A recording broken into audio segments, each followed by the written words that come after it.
Going on to life. So, how has your life been different than you would imagine it to be when you were young? Well, I didn't really imagine it that much, really. I knew that you had to work hard to get anywhere. That's one thing I don't get about millennials. They think something's going to happen to them. It's going to come down the chute.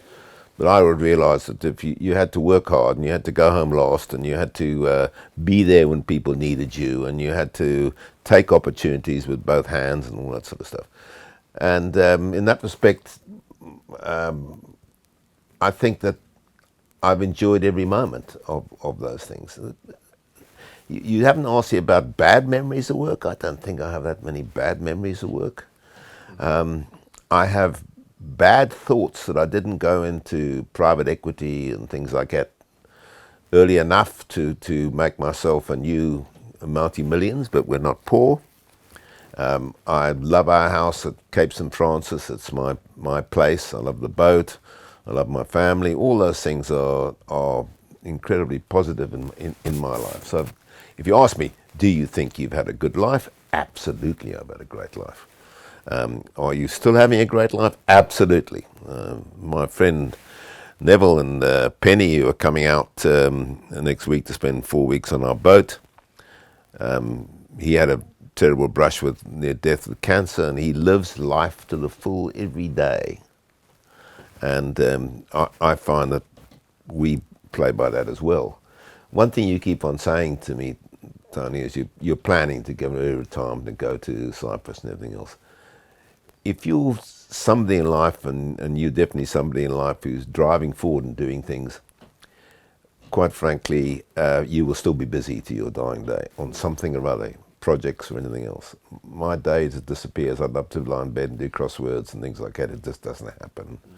There's always a project on the go. There's always something doing. And of course, we still travel a lot. You have to go to Australia to attaches.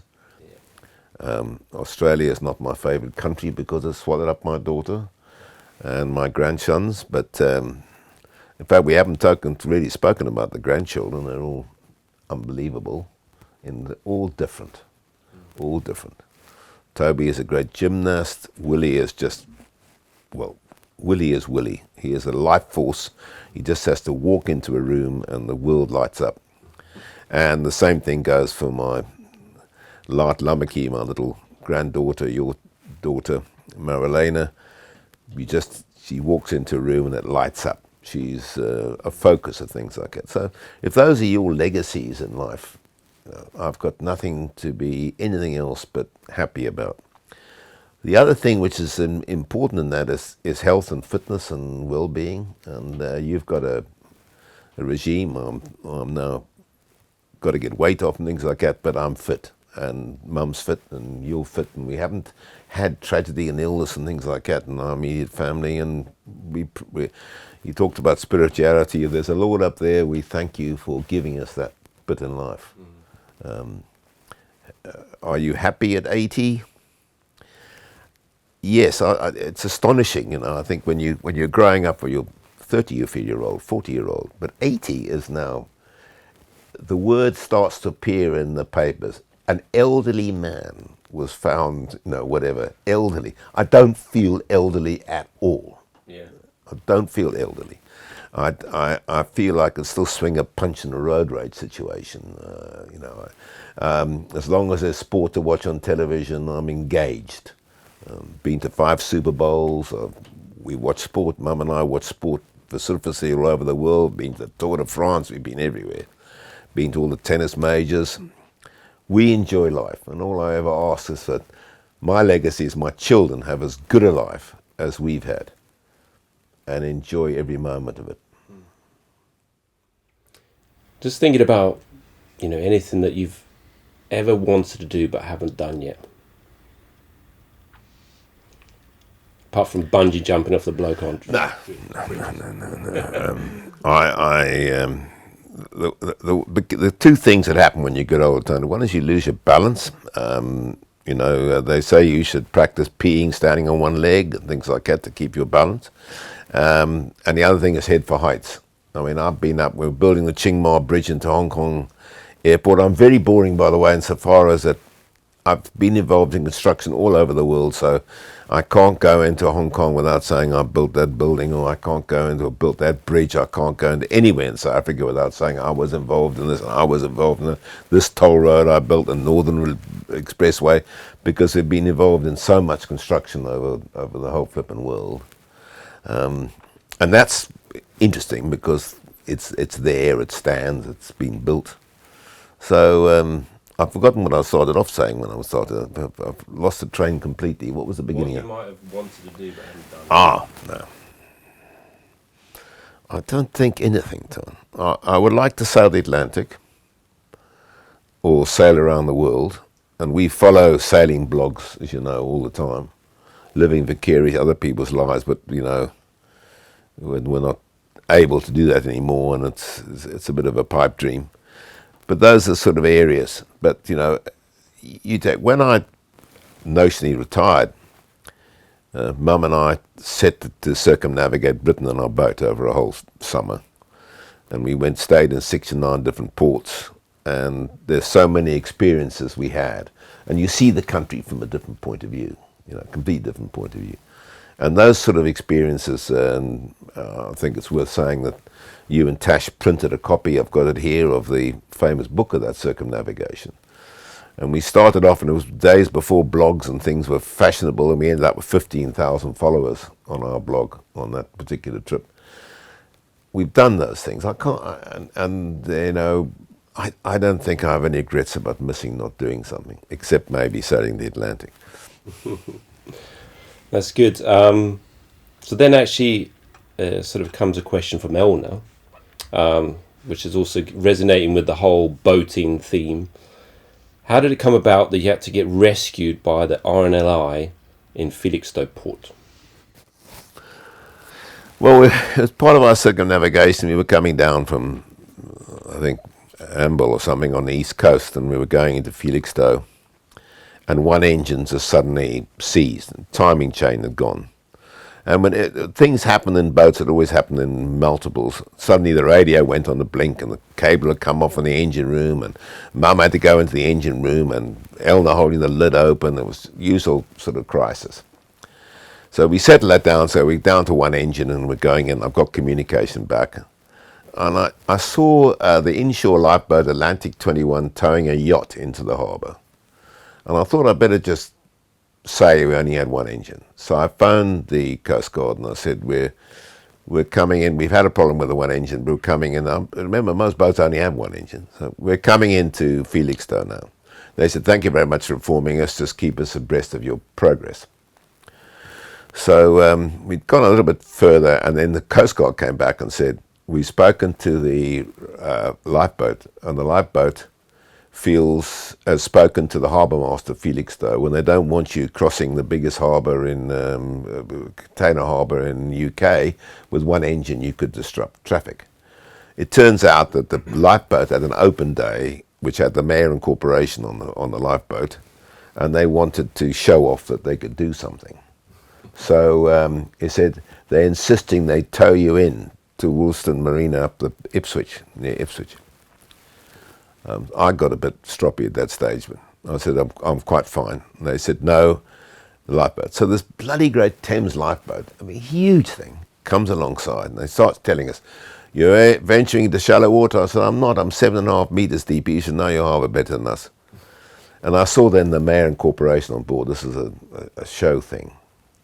So they came alongside. I said, I want to be towed alongside because if I'm on your port side, you can put me straight next to the pontoon, if that's what you want to do. So they came alongside. Mum ran up and down the thing, tying all the ropes, the springs and the breast rope and the stern rope and everything, did all that. And then they towed us in. To me, it's a big embarrassment. But we got towed in and we got put us on the pontoon, and we gave a drink to the mayor of corporation, all that coffee or whatever, and biscuits, and they went off. Then discovered that the RNLI says, and you've seen Saving Lives at Sea, you know, on the TV program, they record all their rescues and they put it on their Felixstowe website or whatever it is, on their website. And this rescue was filmed and recorded in the annals of rescues.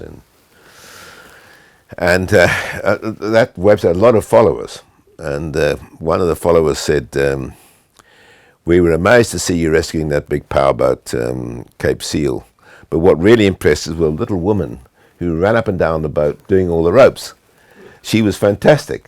She must be very good at bondage. So I've never tested her out on that, actually.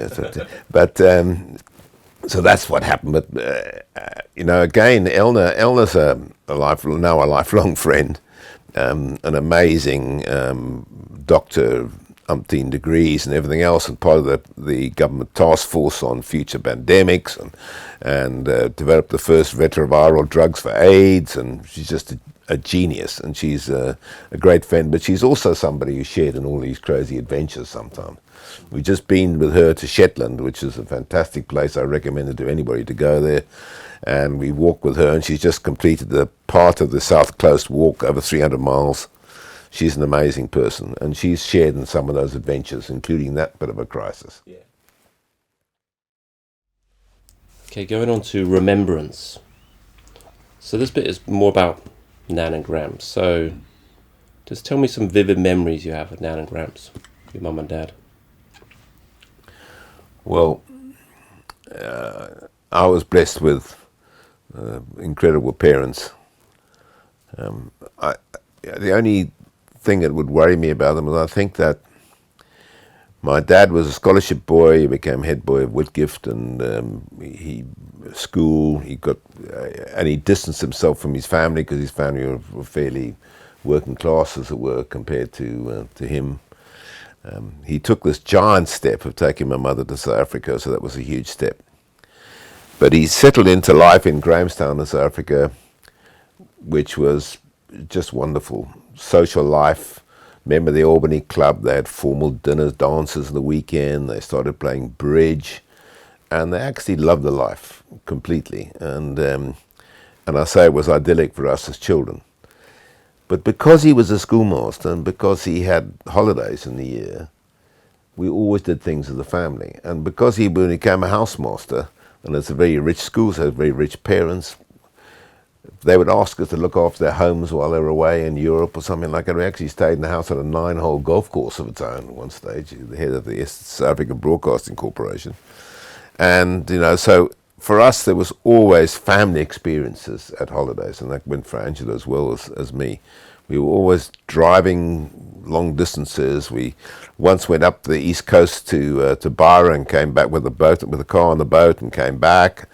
We just we had parents in Rhodesia. We went to Rhodesia often enough, Zimbabwe as it's called now. We just had the most wonderful time, and it was because one of the things was I never heard my parents argue ever about anything.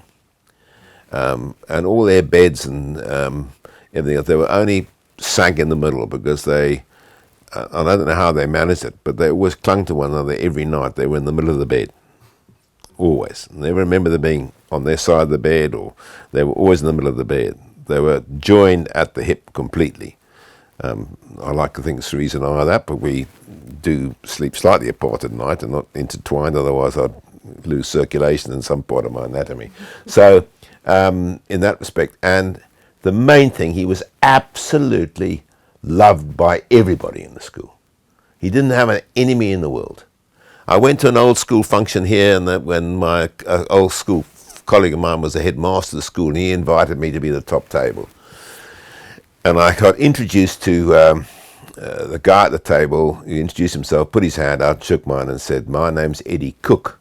What's yours?" And I said, "My name's Andrew Gay." He said, "Were you the son of Gum Gay?" Because my father used to smoke a pipe, and he was always called Gum, which is Afrikaans for a pipe. And I said, "Yes, he was my dad." He said, "I would never have got through school if it wasn't for your dad. Your dad was the most wonderful teacher. It was easy to get moving off to other subjects, but he was a wonderful, wonderful teacher." And I went down, I said, "Thank you very much," because I've heard that often from many people. And I went down to have a pee between courses, and his brother was standing at the urinal next to me, and the guy said to him, have you got a title too? And he said, "No, my wife says I'm just an honourable, but my wife says I'm more off than on.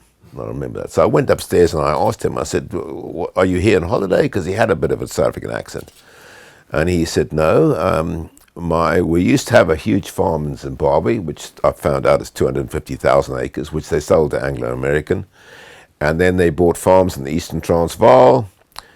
With their father, they had 3 farms, and then the father retired and went to Plettenberg Bay, left them the farms, and then we inherited a property in the United Kingdom, and my brother and I thought, well, we've seen what's happened to Zimbabwe, it could happen to South Africa, we'll come and look after this property in the UK. So the conversation went on, and I said, has the property got a house then? He said, you could say that, Andrew, it has a house on it. So he said, you must come and stay with us. Praise the Lord if you come and stay with us. It will be a pleasure. But when you in our guest wing and you walk to meet us for breakfast, you'll walk 250 yards in the same building. We have 308 rooms. And it's Hokum Hall in Norfolk, which is 38,000 acres bordering the Sandringham Royal Sandringham Estate. And they own the whole of the Norfolk coast, Wales next to sea and all that. They own the whole town. Everything is leased back to them. And he turns out to be the 7th Earl of Leicester. And he then went on to become head of English Heritage and God knows what else. And he got all sorts of honours from the Queen. He died about a year ago. But, that's my experience of people's experience of my mum and dad. The same thing, all new masters coming out to stay in South Africa from UK. We had a lot of recruitment for masters to come and teach in South Africa for a couple of years. They all had lunch with us every Sunday. We always had Sunday roast for them. My mother did the flowers in the chapel. She was. Everybody knew my mum and dad. They were celebrities in their own right, and incredibly loving to Angela and myself, and incredibly supportive. Love them every inch of the way, and I'm so glad we had them for so long. My mother died at 97 and my father died at 90, and they were wonderful people. Do you have any sort of favourite jokes or anecdotes that probably more so Nan would give you from time to time? Well, I think the funny story is the one I've said earlier about my mother, who died at 97, unfortunately 3 days before we were due to return to South Africa to see her. She always, I don't know what goes on in old age homes, but they seem to swap dirty jokes. And the day before she died, we were talking about the arrangements of coming out. And she died peacefully in her sleep, so no difficulty with that. But the night before, she phoned him and said, Andrew, I've got a wonderful joke for you I've heard in the dining room. And so I said, what's that? She said, well, in the dining room, they always have the same 4 people sat at the table together.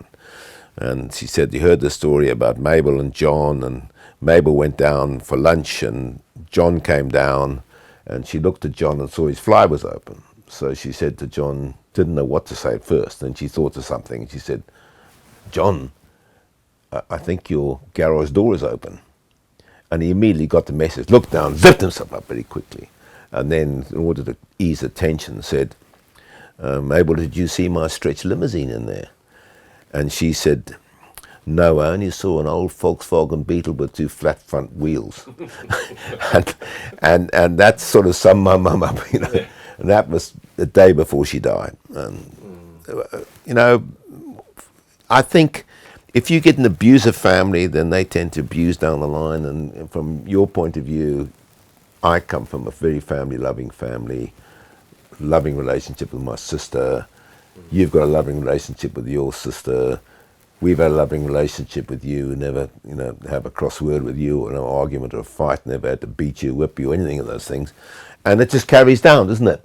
That's the and I think that's what's important. It's so easy to break that chain of a strong family. Very easy to break it. And we've managed never to even crack it. Okay, so that sort of ends the remembrance part. Then I got a question from Tim. So he actually said, how did Sarah and Tim get introduced to each other by you? Well, Tim and Sarah, who are again dear friends, when I have my birthday, but I'm going to ask everybody who's had a holiday with us in South Africa, and I think all 30 hands will go up, or have been invited to a holiday with us. And anyway, Tim and Sarah both work for me. Sarah was an incredibly organized person in every possible way, and she ran our PR, sales, marketing division in the company, the Drake and Skull Engineering Company that I took over as executive chairman. And Tim worked as an engineer in one of the other divisions into the data cabling. And I've forgotten the exact circumstances, exactly what, but I got her to do something for Tim, and they got together. Now Tim was, I always react to Sarah as maybe she's a lion tamer with a chair and a whip, because up until then, quite frankly, Tim was untamable in many, many respects. Always cheerful, always happy, always on the hunt, a real character. Anyway, I introduced them. They then set off as a number. They got married. I remember going to their wedding and having a burst tire on the A33 and arriving at the wedding and covered in mud and grease from changing the tire. Wonderful experience with them. They've been on endless Cows fireworks nights with us, and they're always helpful, always fantastic, and we just had a great holiday with them in South Africa. Sarah was so impressive. We got bought by a big American corporation. Sarah was so impressive they took her to New York to run we're talking about a company, 26,000 employees. They took her to, and worldwide, took her to New York to run their whole PR and everything, and did wonderfully well there for many years. Tim was on the company sailing team there. They lost friends in the Twin Tower, but eventually her mother got ill and she had to come back to the UK. But she's a remarkable person, and Tim is just the best of friends, always there for us when we want them.